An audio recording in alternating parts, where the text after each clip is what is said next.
केशव नगर राज्य के एक छोटे से गांव में हरिराम नाम का एक सीधा साधा, मेहनती और ईमानदार किसान अपनी पत्नी के साथ खेत में बैठा हुआ था।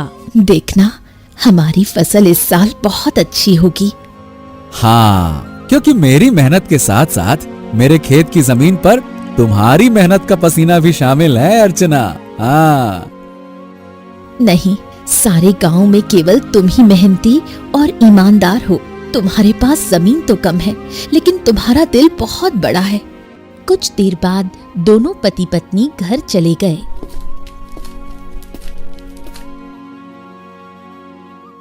मैं तुम्हें एक बात बताना तो भूल ही गई, घर में लकड़ियां खत्म हो गई हैं।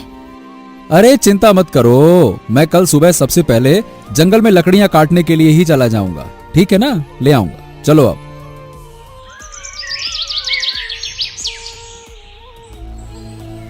अगली सुबह हरिराम लकड़ियां काटने के लिए जंगल चला गया।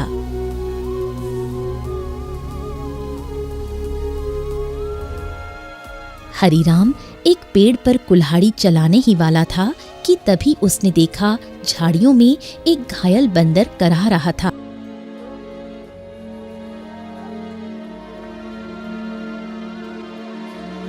हे भगवान, बाप रे, इस बंदर को तो लगता है किसी ने बुरी तरह से घायल कर दिया है। जरूर किसी जंगली जानवर ने इसके ऊपर हमला किया होगा। बताओ भला, बेचारे का हाथ खून से भरा हुआ है। ओहो हो। हरिराम बंदर के पास बैठा था। काश तू बोल सकता तो बता सकता कि तेरी तकलीफ कहाँ है। फिलहाल तो तेरे हाथ में खून दिख रहा है, लेकिन जिस तरह से तू दर्द से तड़प रहा है ना, बाप रे, तकलीफ तो कहीं और ही है। उसी समय वहां एक साधु आ पहुंचा। कौन हो तुम और बंदर से क्या बातें कर रहे हो? प्रणाम साधु महाराज, मैं तो बस लकड़ियां काटने के लिए जंगल में आया था। इस घायल बंदर को देखा तो इसके ऊपर तरस आ गया। लगता है किसी जंगली जानवर ने हमला किया है इसके ऊपर। देखिए ना, इसके हाथ से खून बह रहा है, लेकिन जिस तरह ये दर्द से तड़प रहा है, मुझे तो लगता है कि इसे कहीं और ही तकलीफ है। बहुत कम इंसान होते हैं जिनके मन में जानवरों के प्रति इंसानियत होती है। रुको रुको रुको। ओम। इतना बोलकर साधु मंत्र पढ़ने लगा। अचानक रंग बिरंगी किरणों से बंदर का जख्म सही हो गया। हाँ, अब ये बंदर तुम्हें बता सकता है कि इसकी तकलीफ कहाँ है। इतना बोलकर साधु वहां से चला गया। बंदर उठकर खड़ा हो गया। मेरे कंधे में बहुत दर्द हो रहा था। हाँ, अब अच्छा लग रहा है। एक शेर ने मुझ पर हमला किया। मैं बचने के लिए दूसरे पेड़ में कूदा। शेर का पंजा मेरे हाथ में लगा और मेरा हाथ घायल हो गया। मैं पेड़ ही नहीं पकड़ पाया और मैं जैसे ही नीचे गिरा, बाप रे बाप, मेरे कंधे में बहुत चोट लग गई थी। अरे, तुम तो बिल्कुल मनुष्य की आवाज में बात कर रहे हो। ये कैसे संभव हुआ? जब साधु ने मंत्र पढ़ा ना, तब मुझे ऐसा लगा कि मेरे अंदर बात करने की शक्ति आ गई है। मैंने बोला और मेरी आवाज तुम तक पहुंच गई। अच्छा ये बताओ, तुम मेरे घर पे चलोगे? ओहो, अब तुमने मेरी जान बचाई है तो अब तो मैं तुम्हारे साथ ही चिपक गया हूँ। मतलब मैं तुम्हारे साथ ही रहूंगा। और क्योंकि मैं इंसानों की तरह बात करने लगा हूँ तो मैं बंदरों से अब तो अलग हो गया हूँ ना। क्या करूंगा उन बंदरों के साथ रहकर? अब तुमसे बातें करूंगा जी भर के। चलो, तुम मेरा कोई अलग नाम भी रख सकते हो। बताओ बताओ, मेरा क्या नाम रखोगे? बड़े मजे की बातें करते हो तुम। चलो ठीक है, मैं तुम्हें आज से गोलू कह के पुकारूंगा। क्यों, कैसा नाम है? अच्छा नाम है ना? हाँ, अच्छा नाम है। चलो चलो चलो चलो, घर चलते हैं।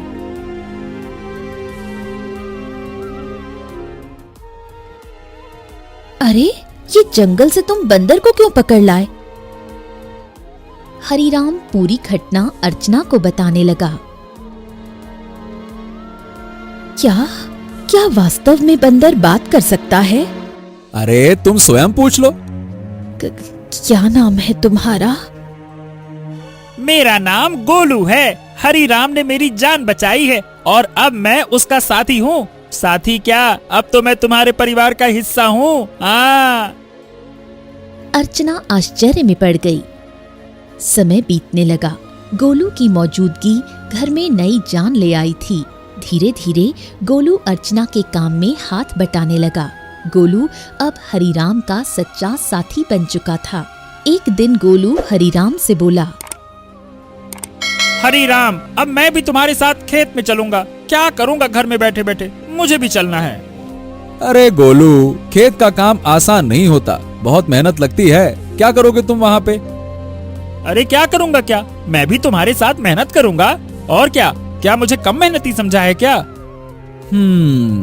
बस डर ये है कि गांव वालों ने तुम्हें बोलते हुए देख लिया ना, तो वो न जाने क्या समझेंगे। अरे पर जब मैंने तुमसे पहली बार बात की थी तो क्या तुम डरे थे क्या, बताओ? देखो गोलू, मैं दुनिया को जानता हूँ। हर कोई मेरे जैसा नहीं होता है जो तुम्हें समझ सके। ओहो, मुझे दुनिया से क्या है लेना देना, मुझे तो तुम्हारे संग है रहना। मेरा मतलब ये है कि मुझे बस तुमसे मतलब है, क्योंकि मैं तुम्हारा साथी हूँ। हाँ। हरिराम मुस्कुराया और अगले दिन गोलू को साथ लेकर खेत चला गया। कुछ ही दिनों में गोलू ने खेती की हर बात सीख ली। अब वो हरिराम का सच्चा मददगार बन गया था।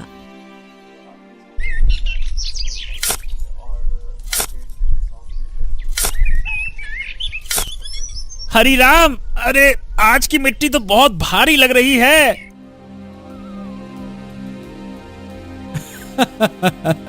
गोलू, अब तो तू पक्का किसान बन गया है। मिट्टी का भी फर्क समझने लगा है। गोलू की बात अब गांव में फैलने लगी थी और ये बात आखिरकार पहुंची जमींदार चौधरी के कानों तक। क्या हरिराम के घर एक बंदर है जो इंसानों की तरह बोलता है? हाँ जमींदार साहब, मैं खुद देख चुका हूँ। अरे मैंने तो उसे बोलते हुए सुना भी है। पहली बार तो मैं डर गया था। अरे भैया, तो फिर उस बंदर को लेकर तमाशा करना चाहिए, उससे तो बड़ी अच्छी कमाई होगी। ये बात आपने बिल्कुल पते की कही जमींदार साहब। अरे इसमें मिट्टी का कोई खेल नहीं है भीमा।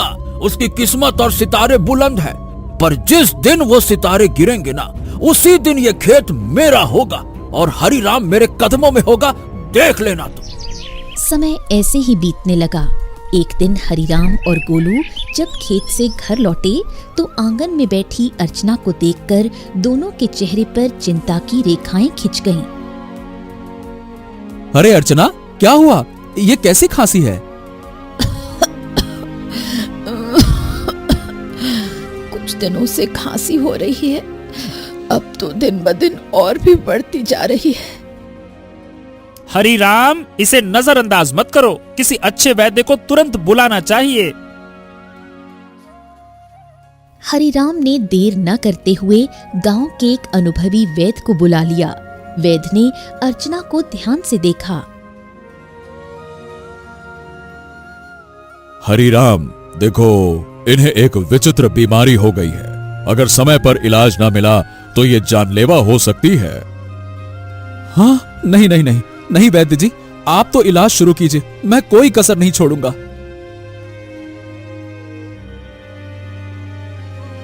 उस दिन से हरिराम का सारा धन अपनी पत्नी के इलाज में लगने लगा। हफ्तों बीतते गए और एक दिन ऐसा आया जब उसकी सारी जमा पूंजी खत्म हो गई। उस दिन हरिराम घर पर अकेला बैठा था।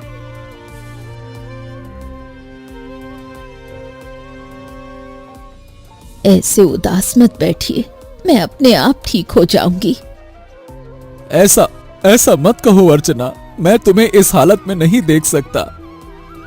तो अब क्या करोगे? जो कुछ था सब तो मेरे इलाज में लगा दिया।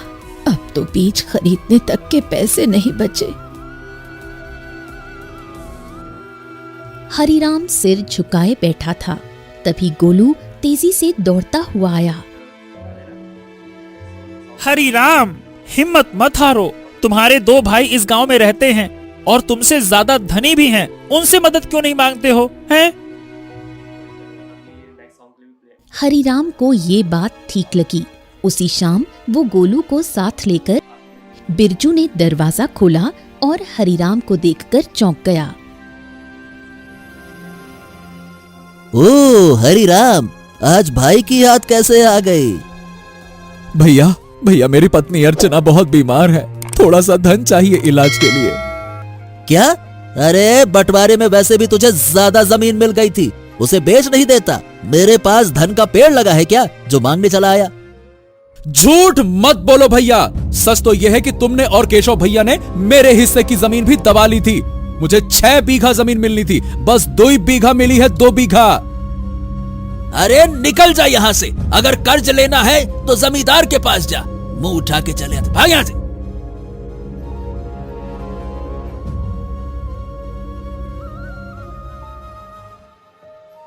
कैसे भाई हैं तुम्हारे हरिराम, एक भी मदद को तैयार ही नहीं है। हाँ, इस दुनिया में इंसान ऐसे ही होते हैं, मतलबी, अपना पराया कुछ नहीं देखते। तो अब क्या करोगे? क्या जमींदार के पास जाओगे? हाँ, मजबूरी है गोलू, मैं नहीं जाना चाहता था, इसीलिए तुम्हारे कहने पे भाइयों के पास गया। अब तुम ही बताओ, मेरे पास और क्या रास्ता बचा है, बताओ।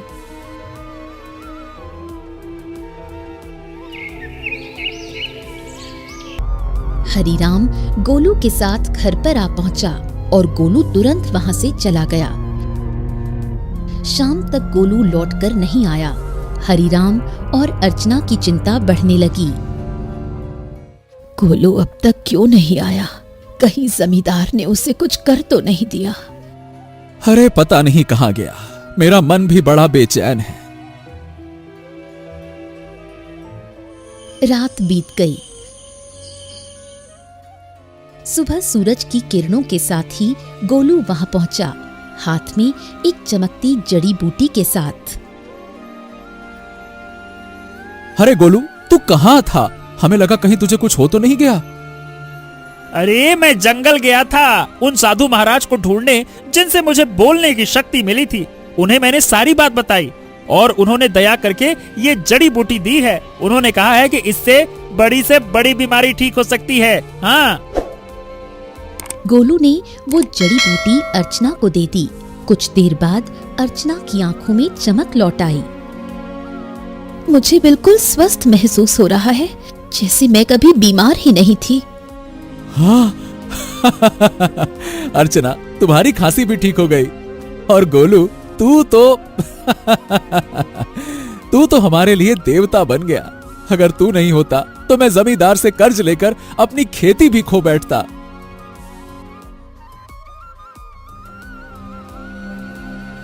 हाँ, अब मेरी पत्नी तो ठीक है, लेकिन खेत में बीज डालने के पैसे तक नहीं बचे। मैं जानता था कि अर्चना के ठीक होने के बाद तुम्हें बीज की जरूरत पड़ेगी, इसीलिए मैं साधु महाराज से बीज भी लेकर आया हूँ। हाँ, ये देखो। क्या बीज? हाँ, उन्होंने ये चमत्कारी बीज दिए हैं। अब देखो, अगर तुम इन्हें अपने खेत में बो दोगे तो ऐसी फसल उगेगी जो पूरे राज्य में किसी ने नहीं उगाई होगी।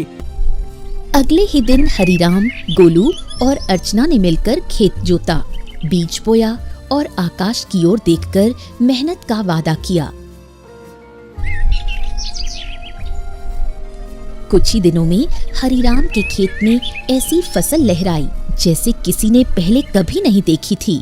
अरे देखो रे देखो, हरिराम के खेत में तो जैसे सोने जैसी फसल लहरा रही है। हाँ हाँ हाँ हाँ हाँ। हाँ, हमारी फसल तो अभी जामी भी नहीं है और इसकी तो फसल भी तैयार हो गई। और उसकी बीवी अर्चना, जो कि महीनों बीमार रही, अब रोज खेत में काम करती है। भैया, ये तो कोई चमत्कार ही लगता है। कुछ दिनों बाद हरिराम की किस्मत बदल गई। चमत्कारी फसल ने उसे गांव का सबसे सफल किसान बना दिया। बाजार में उसके नाम की चर्चा फैल गई। हरि राम, जपो राम नाम, बन गया तू धनवान। जो सोचा था वो हो गया सच। हाँ, वाकई में सच तो हो गया, लेकिन अब बारी है गोलू वादा निभाने की, उन सब की मदद करने की जो जमींदार के कर्ज में डूबे हैं। हाँ बिल्कुल, चलो आज से ही शुरुआत करते हैं। हरिराम और गोलू ने अपना मुनाफा इकट्ठा किया। और एक एक कर गांव वालों का कर्ज चुकाने लगे। बिंदेसर, भोलू, रज्जो सभी ने अपनी जमीन वापस पा ली। हरिराम भैया, आज आपने हमें नया जीवन दे दिया। सही बताओ, बिल्कुल, बहुत बहुत धन्यवाद। गांव में खुशी लौटने लगी, लेकिन जमींदार के चेहरे पर उदासी छा गई। ये सब देखकर जमींदार गुस्से से अपने साथी भीमा से बोला, हाँ, ए भीमा, तू देख रहा है ना कि क्या हो रहा है? हाँ मालिक, हरिराम ने सबके कर्जे चुकाने शुरू कर दिए हैं। अगर यही चलता रहा तो एक दिन तो मेरी जमींदारी ही खत्म हो जाएगी और मेरा दबदबा भी खत्म हो जाएगा। आप तो आदेश दीजिए मालिक की करना क्या है। अब बहुत हो गया भीमा, अगर ये हरिराम ऐसे ही सबकी जमीन छुड़वाता रहा तो मेरा क्या बचेगा? मेरा दबदबा, मेरी हवेली है। अरे मालिक, आप तो बस आदेश कीजिए, कल ही उसका काम तमाम कर दूंगा। सब खेत में काम करते हैं, वही खत्म कर दूंगा। कहिए। खून जमीन पर गिरे ऐसा मारना साले को, ताकि सबके दिल में डर उतर जाए। हरिराम खेत में बीजों को देख रहा था, जो अब सोने जैसे चमकते दिखते थे। अरे गोलू, देख तो, ये फसल तो जैसे गाना गा रही हो। तुम्हारे हाथ की छुअन में जादू है। हाँ, बिल्कुल सही कह रहे हो मित्र। इस बार की फसल सोने की फसल जैसी उगती हुई दिख रही है। वाह वाह वाह वाह वाह वाह। इतना बोलकर अचानक गोलू एक ओर हट गया। सच तो ये था कि गोलू को किसी की आहट की भनक लग चुकी थी। तभी वहां जमींदार और भीमा आ पहुंचे। भीमा के हाथ में लंबा बर्छा था। हरिराम झुका हुआ था। अब भुगतो किसान। जैसे ही भीमा ने हरिराम की ओर बर्छा फेंका, एक छलांग, एक चीख, एक वार, लेकिन हरिराम पर नहीं, गोलू पर। गोलू! नहीं नहीं, ये क्या किया तूने? तुम्हारे लिए मित्रता का मतलब सिर्फ साथ नहीं होता, कभी कभी बलिदान भी होता है। तूने मेरी जान बचाने के लिए अपनी जान दांव पर लगा दी। क्योंकि तुम मेरे साथी हो और मैं तुम्हारा।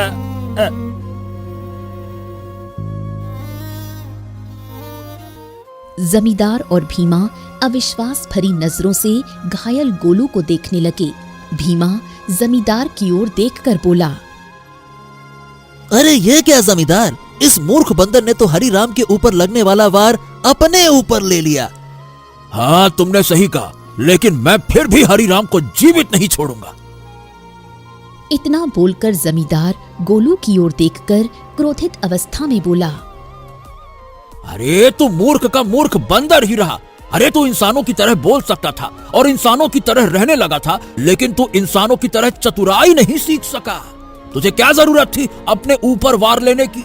क्या आवश्यकता थी बलिदान देने की? साधु क्रोधित अवस्था में जमींदार और भीमा की तरफ देखकर बोला, जिसने निर्दोष की जान ली, उसका पाप अब उससे बदला मांगेगा। जमींदार और भीमा, तुम दोनों ने बहुत बड़ा पाप किया है। तुम्हें इस संसार में खुलेआम रहने का कोई अधिकार नहीं है। तुम दोनों समाज के लिए खतरा हो। रुक जाओ। इतना बोलकर साधु की क्रोधित आंखों से रंग बिरंगी किरणें निकलकर भीमा और जमींदार के शरीर पर पड़ने लगी और अगले ही पल उनके शरीर में आग लग गई। कुछ ही देर में वो दोनों जलकर राख हो गए। गांव वाले इकट्ठा हो गए। साधु हरिराम की ओर देखकर बोला, हाँ, तुम्हारा और गोलू का साथ यहीं तक लिखा था हरिराम। लेकिन साधु महाराज, जमींदार के साथी भीमा ने मेरे ऊपर हमला किया था, लेकिन गोलू ने उसे अपने शरीर पर ले लिया। हाँ, क्योंकि वो तुम्हारा सच्चा साथी था। जाते जाते गोलू ने अपनी मित्रता का कर्ज चुका दिया। अपने साथी को कभी नहीं भूलना हरिराम। इतना कहकर साधु रंग बिरंगी किरणों में वहां से गायब हो गया। गांव वाले नम आंखों से गोलू के बलिदान की सराहना करने लगे।